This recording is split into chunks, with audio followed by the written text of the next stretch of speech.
Welcome back. Thanks for staying with us. A Netflix documentary featuring Prince Harry and Meghan Markle has once again placed the spotlight on the British royal family. The series highlights, amongst other things, claims of racial bias involving the monarchy. The British government has now thrown its weight behind the royals following the tell-all documentary. UK political analyst Melanie Perry joins us now for more. Thank you so much for your time. Welcome to Newzroom Afrika. Thank you for having me. Now, Foreign Secretary James Cleverly has stressed that there is no stronger supporter of a multicultural Britain than Harry's father, King Charles III, adding that he thinks that the royal family's attitude to the UK reflects the modern country that they're currently seeing. What should we make of that? I think that's absolutely true. I mean, the Queen's legacy, as we know, nobody has done more for cultural and race relations, especially through the Commonwealth. For Harry and Meghan to have produced what they have, I feel that they are playing a very dangerous game. I really, really do. They are coming at it from an angle to be divisive rather than anything else. And the UK members of Parliament are now seeing them, I think, as a very real threat, which is why everybody is calling for them to be stripped of their titles. So in the documentary, Meghan and Harry say racism in the family drove them away from the monarchy, essentially emphasizing the racial crisis that they are facing. And, you know, it sounds like a cry for help. It does, but when you look at other things, the problem with Harry and Meghan is they contradict themselves, and they contradict themselves frequently. And this documentary has shown that. They have departed the UK under allegations of racism, yet they were working with Netflix and with Oprah Winfrey to tell their story right from the day they got engaged almost. So how can we believe that? They've actually blown their story with their own documentary. It's absurd, but I find the couple, frankly, absurd. If they were dealing in facts, and if the allegations of racism, and certainly the allegations of racism that they say caused them to flee, my question to them would be, why are you not naming and shaming? We don't know who made these alleged allegations. Nobody has been called out, any one person. So, you know, how can you fight against that? You know, Harry and Meghan are being very, very broad in their terms. And I think, you know, if you really have got a message and you have got something to say, and somebody was causing you particular grief, then you come out and say so. They have never done that. The documentary, all the way down the line from what's been seen, they've just been called out in lie after lie after lie. And they don't look good. I don't think that this is helping their cause whatsoever. So the timing is really something to look at here, because the royals are also battling serious allegations of racism inside the palace walls after an honorary aide resigned and apologized following complaints that she repeatedly asked a black British charity boss where she really was from. I mean, that in itself speaks that in itself, let's look at it in context. Yeah. Let's look at this in context. An elderly lady of particular breeding asked a lady who was a guest at the palace in a full African dress with an African name that, by the way, was fake, where she was from, what her heritage was. Ngozi, or should I say Marlene, led that conversation, and it was a complete and utter setup. It really was.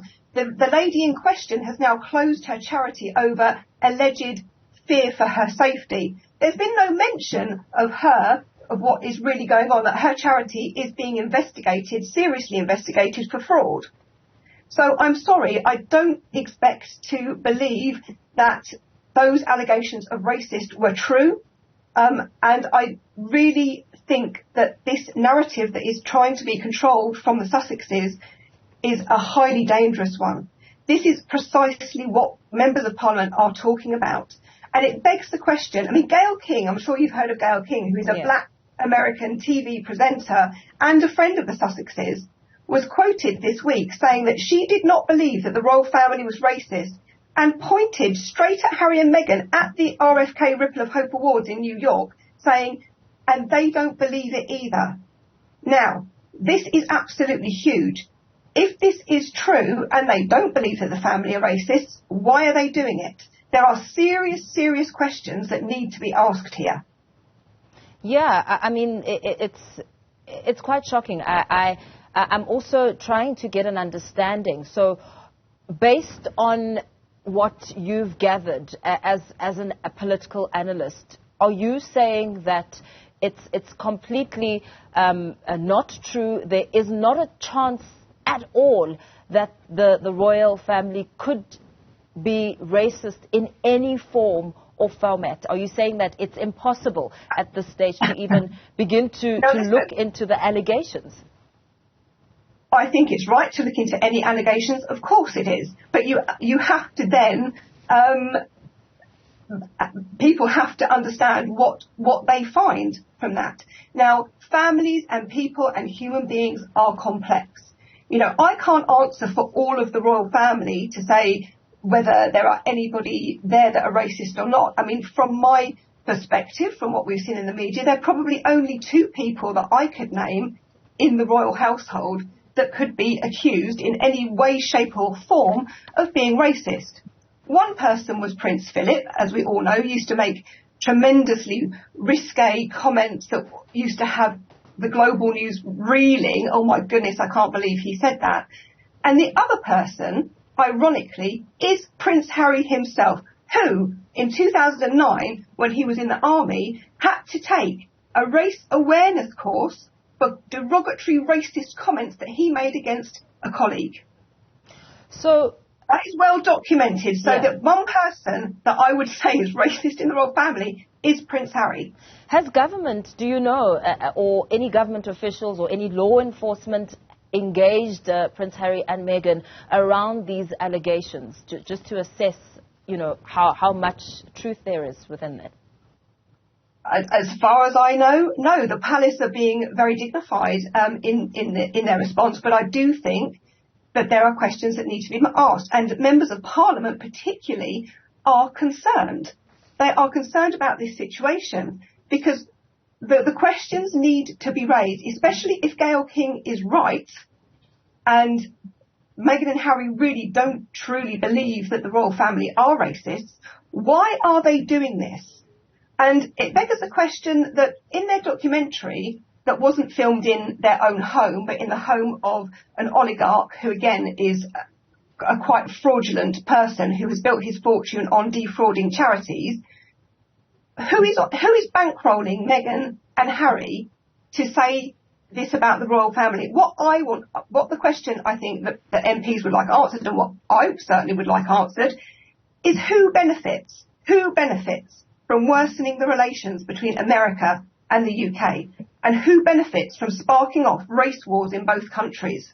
Because there is a very serious divide that is happening both in America and in the UK now that is being sparked off by half-baked allegations from Harry and Meghan. And I think there is a lot coming out now, and with Netflix there are certain questions to be answered, not least about footage that has been used in this documentary that is, quite frankly, doesn't fit the narrative, because the footage and pieces of press clippings that they've used are nothing to do with Harry and Meghan. Yeah. You know, why are they trying to pursue this angle? Just to cut in very quickly, going back just a few steps back. So the charity boss, the black British charity boss, Ngozi Fulani, you saying that her story is completely bogus.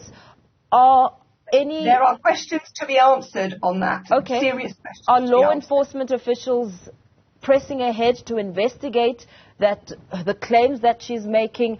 And, I mean, you've said quite a number of things about her.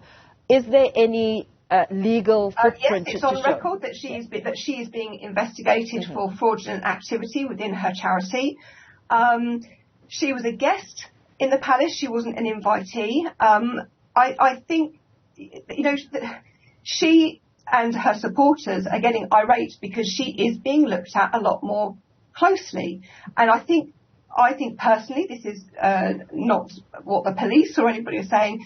I think that the royal palace acted very prematurely in getting rid of Lady Hussey. I think that they wanted to be seen to be doing the right thing, but now questions are being asked and it's being dug into a little bit more deeply. And the answers that are coming out are very unsettling, and they're not unsettling with regards to the palace. There are people out there who are seemingly wanting to bring down our monarchy and bring down our country, and I find that deeply disturbing, and I have questions. So what we should take from this, with the angle that you're speaking to around the charity boss, is that because the discomfort here is that the suggestion that the question comes, or perhaps the question is being interpreted and heard, that the suggestion that a black person is not truly British is not the right kind of, talk that should be encouraged when it comes to questions like that within the royal house. If Ngozi had turned up at the palace under her true name and had met with Lady Hussey, who would ask, "Oh, where are you from?" and she'd have said wherever she was from in England, I think that would have been the end of the conversation. The fact that she turned up in full African dress with a fake African name, by the way, that goes back to jihadi slave tradists, if you really want to nitpick about it. She wasn't too clever in her choice of African name that she chose. Being asked, where are you from? Where are your parents from? Where is your heritage from?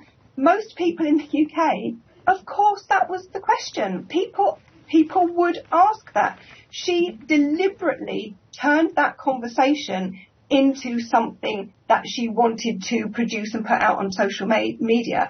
Now, the backlash against that, because make no mistake, the support for our royal family globally and within the Commonwealth is absolutely huge. If you think you can attack our royalty and think that it's fine, it's not fine. People are going to say things, and rightly so. You have to be very, very careful. If you're going to go out and criticise a member of the establishment, no matter what it is, whether it's a monarchy or a corporate, if you're going to be a whistleblower, and this is, I guess, essentially what Harry and Meghan are trying to come across as whistleblowers, you have to be 100% sure of your facts. Neither Ngozi or Harry and Meghan have done that, and they're being called out on it. And it's getting very, very uncomfortable for them. Yeah, we're going to have to leave it there. Thank you for your time. Thanks for weighing in there. UK political analyst Melanie Perry, there, speaking to the controversy around the British Royal House.